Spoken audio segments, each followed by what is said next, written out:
But my favorite part, I think, is the engine sound. Does this thing sound good? Very tight, stellar U-turn radius.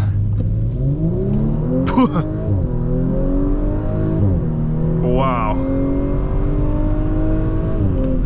Unbelievable. And you want to give it full gas, it just rockets out. And it has these nice burbles on the upshifts, like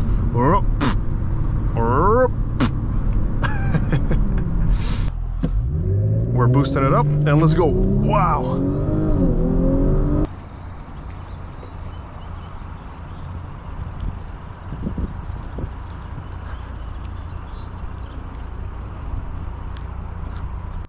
Hello there everyone, welcome back to another episode of DM Car Reviews. Today we are driving a 2020 Audi S4 Premium Plus in Turbo Blue. I want to say a huge thank you to 19 Auto Group of Chantilly, VA for providing me this car, but let's get started.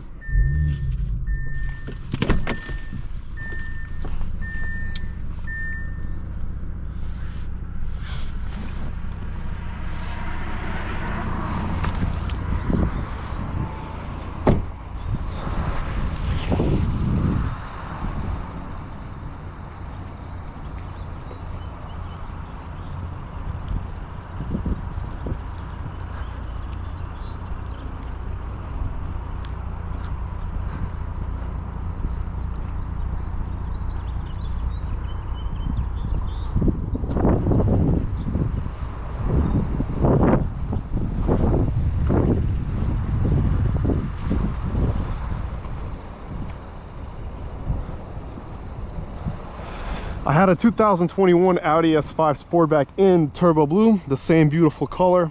Unfortunately, they don't make it anymore, which is a shame because this is the best color that they ever made for this car. It seriously looks stunning. It stands out from the crowd.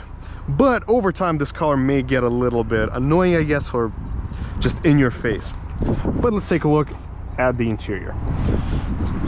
All high quality materials, carbon fiber, Napa leather seats. These do start to show wrinkles after some time of sitting in them. That's why I personally opted for the Dynamica Alcantara suede instead of going for the Napa. So back here, being 6'2", I fit in very comfortably. The seat feels good. We have a black headliner, lights, good quality materials everywhere, a separate climate system, USBs, power outlet, some storage space, cup holders. It's very cozy. It feels like you're just tucked in. I love the back seat here. It's great. We got the Bang & Olufsen audio. We got a decently sized trunk, so it's actually quite big for this kind of car, and it's pretty deep in there. You can put in a couple of suitcases for sure. One thing that you do have to note about these Audis is that the paint here is very soft. So by about 5 months of ownership, I had a lot of rocks affecting the paint. It's a very soft paint, so you do want to get like a paint protection film if you're getting this kind of car. Under the hood, we have a 3.0 liter TFSI engine that pumps out 349 horsepower and 369 feet-pound torque. Great engine with excellent low range and mid-range torque. But if you want to open up the higher rev range potential, it's best to go stage 1 or stage 2. And there's a lot of tunes for these cars, a lot of options out there. They're very tunable, very mod friendly. And again, Audi unfortunately stopped making the bottom round steering wheels. Now these seats are pretty comfortable, but they do, like I said, show some wear over time, like right here. And they have massage, and you can inflate, deflate the bolsters depending to your needs. Again, they are to the tighter side, so when your arms are like this, you will feel it a little bit under your armpits, but it's not bad. So here we have the classical Audi infotainment system. And back in 2020, they only had 2 modes, not 3. And here you can change your views, keep it at whichever screen you like. So we're just probably going to keep it at that for now. Settings. We're going to start out with comfort mode. We got comfort, auto, dynamic, individual. We also have the backup camera. Quality is not the best, close to you know, Dodge Chrysler product, very distorted camera. Let's see what else. We have a sunroof, a visor, storage space, and let's look at the window sticker. So this specific car stickered at 61,000 back in 2020. So you can definitely see how inflation has hit with time. And this also has the navigation package. So nowadays for a car like this, you'd be looking at about like 64, 65K. Luckily, the discounts on them are very big. So I do love the physical dials. We can adjust everything just by pressing buttons. So it's very old school, which I like. Good seating position. We got a mirror, frameless mirror with a compass. But let's start out in just normal comfort. So here we have a VW pedal, same pedals that I had in my Volkswagen, already on, very similar. They have a very nice feel. So they are responsive and you can get to know how much input you're putting into them. And even in comfort mode, the S4 just loves to rev out. Like a little bit of the gas and you're already flying. Another thing that I do want to mention about these cars is that this material right here, it does get worn out pretty quickly. So as you'll see, you'll get a lot of scratches really quickly. For example, in my Audi, I mean, I didn't even touch this. I wiped it like a couple times to get the dirt off and it already had like 3-4 little scratches. This material feels good. We also have a sound adjustment volume. But once we proceed more with our test drive, we will talk more about the car's ride-in capabilities and definitely do some 0 to 60 tests.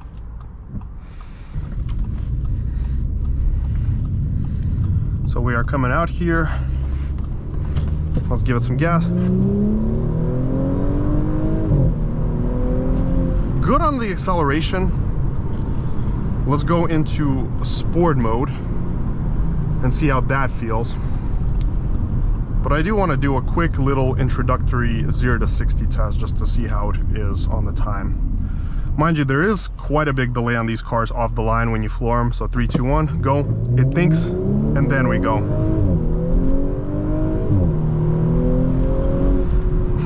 This one does feel actually better than the other ones, because on the other ones I've gotten like a, I don't know, like a 5.6, 5.5. So 5.3 is very good for a perfect slope.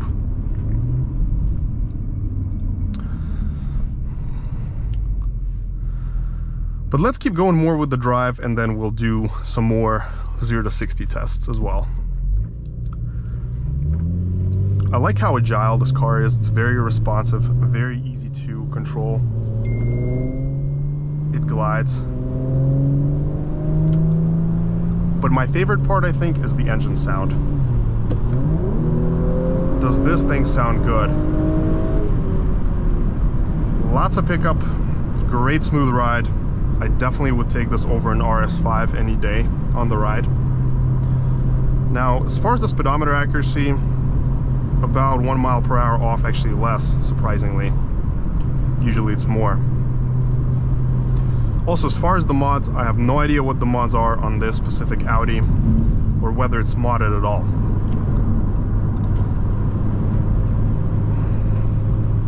This is a very playful chassis. Now let's talk more about the actual tuning of this car and how it's geared. So here, whether you're in comfort mode or sport mode, the car is very eager to go all the time. It wants to just go, go, go, and go. Every single time. Now, if we're comparing this to the competition, for example, the BMW M340i, that car has more different characters to it. So in comfort mode, the M340i is going to feel much more numbed down than this car in comfort. It's going to feel very relaxed, not really wanting to go anywhere until you like really press that pedal and like you punch that pedal, then it's gonna go. But once you're in sport mode or sport plus, then everything changes about the M340i. It becomes a beast. It becomes responsive, torquey, and it just wants to go. Here we only have a couple of modes: auto, comfort, sport, and they all feel very similar to me. The only real difference I feel between the two modes is just how loud the exhaust is. I think the exhaust here sounds great.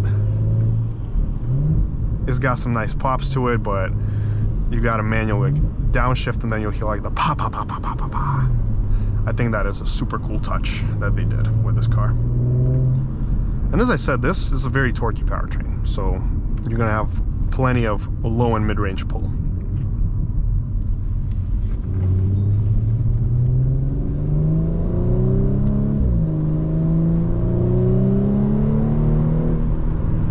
When I let off the throttle, I don't hear any pops or crackles. It just kind of is quiet. But yeah, it can move.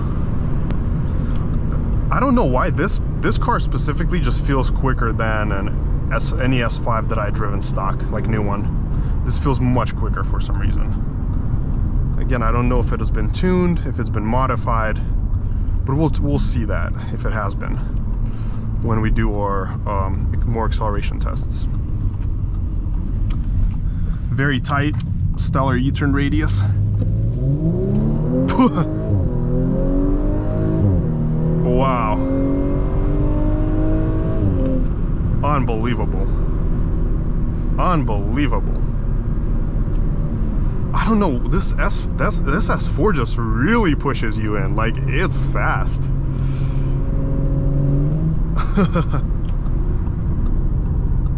I don't know, it doesn't feel super stock to me at least. Maybe just the perception of it, because it's a smaller, lighter car and it's low to the ground, it's giving that kind of feel. But it's capable for sure, and I love the performance of it. And you know, talking about the actual like roll performance, I don't know, it doesn't feel too different to me than a M340i, to be honest. You know, I haven't done all the measurements, but so far it feels very on par with the M340i.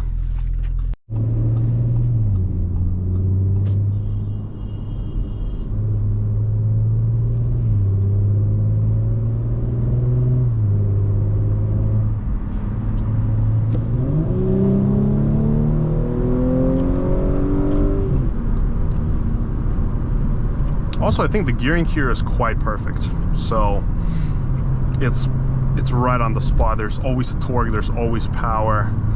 And especially if you're going like at a certain speed per sec, 60, right? And you want to give it full gas, it just rockets out. And it has these nice burbles on the upshifts, like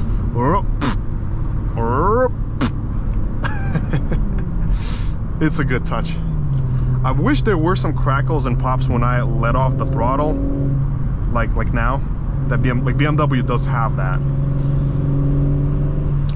Now, compared to the C43, I definitely like this car more than any C43 out there, just because it appeals more to me. I've had one of them. I like the seats more. But the seats in the M340i are more comfortable for longer distances. These seats are good, but they are more to the tighter side. Not that they're bad seats, they're great seats, but the M340 has slightly wider, more comfortable seats for longer drives. So if you're taking your car on like 3-5 hour road trips all the time, you may want to look at a M340i in that sense. Because after a few hours, these may be slightly fatiguing. But let's let the traffic through and do our actual acceleration test, because we do want to see what this car can do.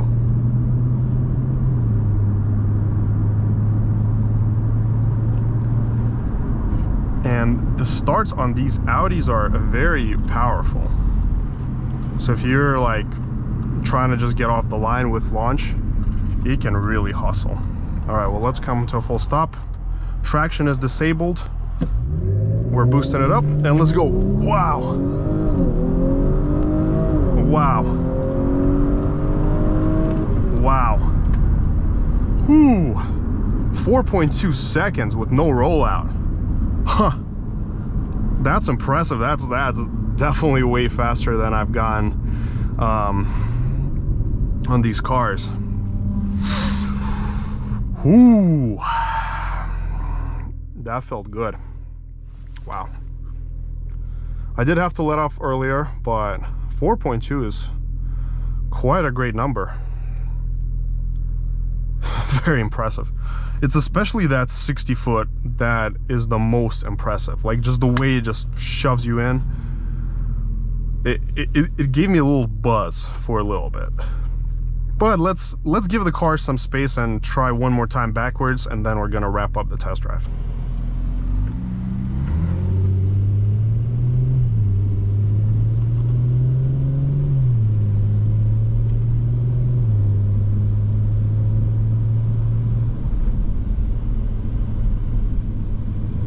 All right, well, let's do one more quick 0 to 60. See what that does. All right, so come to full stop. 3, 2, 1.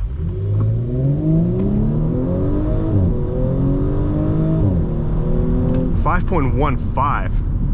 What the heck? Okay, this thing is like seriously quick.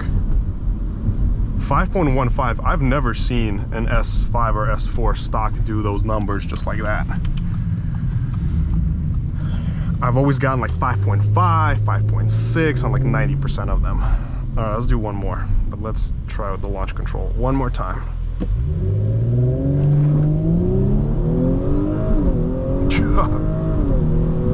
$4.26, a little bit uphill. Insanity. To summarize the drive, I've really enjoyed this S4. Fast, comfortable. Maybe this is stock, maybe it has a APR stage 1, I don't know. But it definitely moves way too quick for a stock S4. Like when you floor it, it just rockets out. So definitely could be tuned, we don't know. Very impressive performance nevertheless. Like this is the exact performance you want to have in your car. Thank you so much for watching. Let me know your thoughts about this test drive, and until next time.